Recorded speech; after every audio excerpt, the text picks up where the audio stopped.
बच्चों अब हम लोग पढ़ने चल रहे हैं स्थिर वैद्युतिकी में। परिभाषा हम लोगों ने पढ़ ली है। अब हम लोग स्थिर वैद्युतिकी में चूंकि आवेशों को स्थिर अवस्था में उनके प्रभावों का अध्ययन करने वाली शाखा जो होती है वो स्थिर वैद्युतिकी होती है। इसलिए अब हमको ये जानना आवश्यक है कि what is an electric charge, वैद्युत आवेश क्या होता है। तो वैद्युत आवेश की एक सिंपल डेफिनेशन ये है कि किसी भी द्रव्य किसी भी पदार्थ का वह गुण जिसके कारण उसमें अन्य वस्तुओं जैसे कागज के टुकड़ों, डस्ट पार्टिकल्स, धूल के कणों आदि को खींचने का गुण उत्पन्न हो जाता है, वह वैद्युत आवेश कहलाता। यानी कि वैद्युत आवेश किसी वस्तु का वह गुण है, किसी द्रव्य का वह गुण है जिसके कारण यह अन्य वस्तुओं पर आकर्षण का गुण उत्पन्न कर देता है। यानी कि वैद्युत आवेश किसी वस्तु का वह गुण है जिसके कारण उसमें अन्य पदार्थों को आकर्षित करने का गुण उत्पन्न हो जाता है। एक प्रयोग किया गया जिसमें कांच की छड़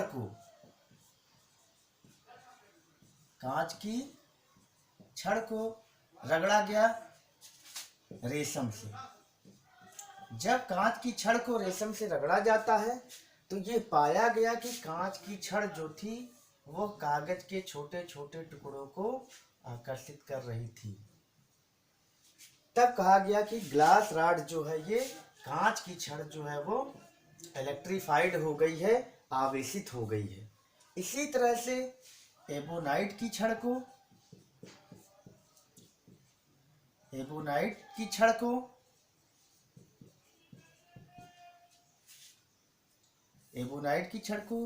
रगड़ा गया बिल्ली की खाल से। जब एबोनाइट की छड़ को बिल्ली की खाल से यानी कैट स्किन से रगड़ा गया तो इसमें भी कागज के टुकड़ों को खींचने का गुण उत्पन्न हो गया। तब कहा गया कि एबोनाइट की रॉड भी इलेक्ट्रीफाइड हो गई है। इसको रगड़ा गया किसे?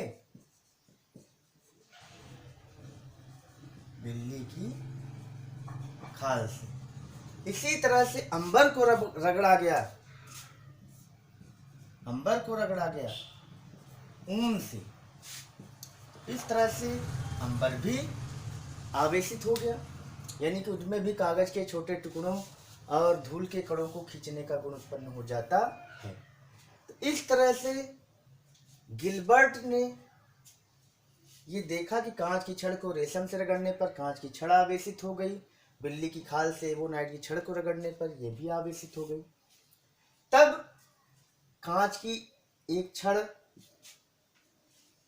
आवेशित हो गई तो एक निष्कर्ष निकला कि जब दो भिन्न भिन्न पदार्थ की वस्तुओं को एक दूसरे से रगड़ा जाता है तब उन वस्तुओं में अन्य कणों को आकर्षित करने का गुण उत्पन्न हो जाता है। इस घटना को कहा गया कि ये कांच इलेक्ट्रीफाइड हो गई है, वैद्युतमय हो गई है।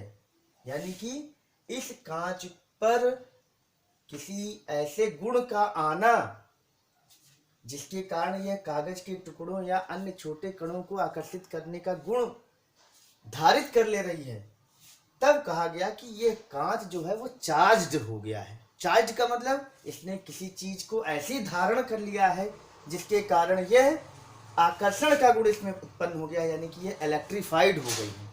यानी कि वैद्युतमय का होने के लिए जिस चीज को इसने धारण कर लिया है वस्तु ने, उस प्रॉपर्टी का नाम, उस गुण का नाम ही आवेश है। तो कांच की छड़ को गिलबर्ट ने क्या किया कि दो कांच की छड़ों को एक ही तरह से, कांच की छड़ को रेशम से रगड़ा और एक दूसरी कांच की छड़ को रेशम से रगड़ा, और जब इन कांच की छड़ को वो इस तरह से नजदीक एक धागे से लटका दिया गया एक ही जगह से, तो उन्होंने देखा कि दोनों कांच की छड़ें क्या थीं, एक दूसरे से दूर जा रही थी।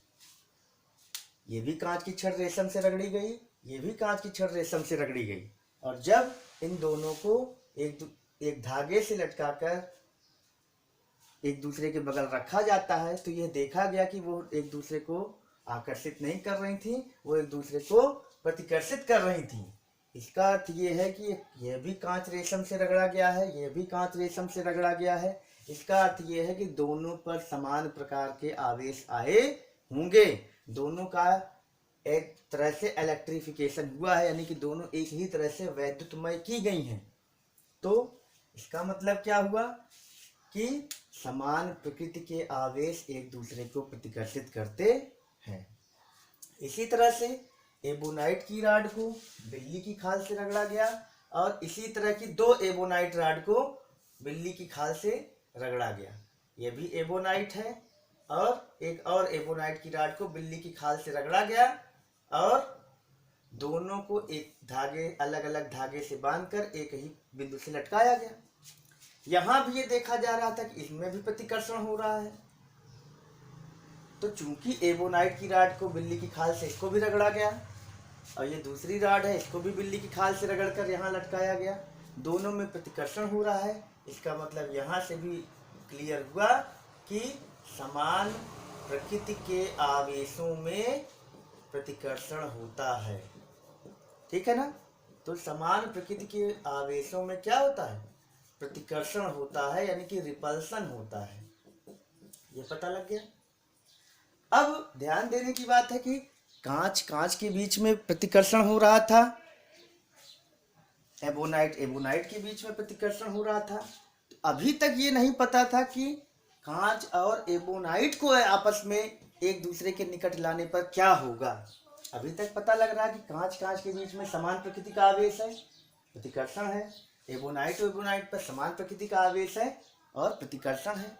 लेकिन क्या कांच पर जिस प्रकृति का आवेश है उसी प्रकृति का एबोनाइट पर भी है? अभी तक, इस समय तक, इस प्रयोग तक ये नहीं पता था कि कांच का आवेश और एबोनाइट का जो आवेश है वो एक ही प्रकृति का है कि अलग अलग है। अब देखो, कांच में एक ही प्रकृति का था, प्रतिकर्षण था। एबोनाइट आपस में समान प्रकृति के हैं, इसलिए प्रतिकर्षण है। अब क्या किया गया कि कांच और एबोनाइट को भी एक दूसरे के निकट लाया गया आवेशित करने के बाद। अगर ये दोनों प्रतिकर्षित करेंगे, कांच और एबोनाइट एक दूसरे को प्रतिकर्षित करेंगे, तो ये क्लियर हो जाएगा कि कांच और एबोनाइट पर जो राड आवेश थे वो एक ही थे। तो अब हम लोग क्या करते हैं कि अब इस कांच की राड को रखा गया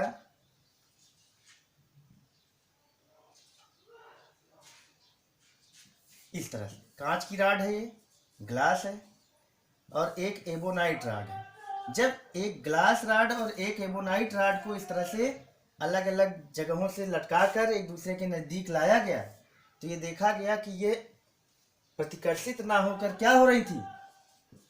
आकर्षित हो रही थी।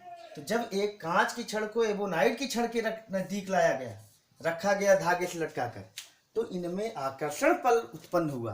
अगर ये कांच और एबोनाइट का राड का आवेश एक ही प्रकृति का होता, जो प्रकृति का आवेश कांच पर है वही प्रकृति इस पर होता, तो चूंकि यहाँ पहले क्लियर हो चुका है समान प्रकृति में प्रतिकर्षण, समान प्रकृति में प्रतिकर्षण, लेकिन यहाँ क्या हो रहा था? आकर्षण। इसका तात्पर्य क्या है कि ग्लास तो आपस में समान प्रकृति है, एबोनाइट समान प्रकृति के आवेश हैं, लेकिन ग्लास पर जो आवेश है और एबोनाइट पर जो आवेश है, इनकी प्रकृति अलग अलग है। क्योंकि अगर ये समान प्रकृति होता तो प्रतिकर्षण होता, जैसे कि वहां हो रहा था।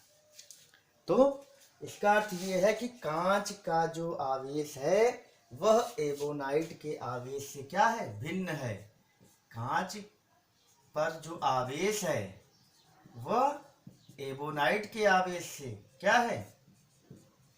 एबोनाइट की छड़ से क्या है? भिन्न है। यह निष्कर्ष निकला। तो इस तरह से यह स्पष्ट हुआ कि आवेश जो है वह दो प्रकार के होते हैं, एक जो कांच पर मिल रहा है और दूसरा जो एबोनाइट पर मिल रहा है। इस तरह से कांच का जो आवेश है वो एबोनाइट के आवेश से भिन्न है।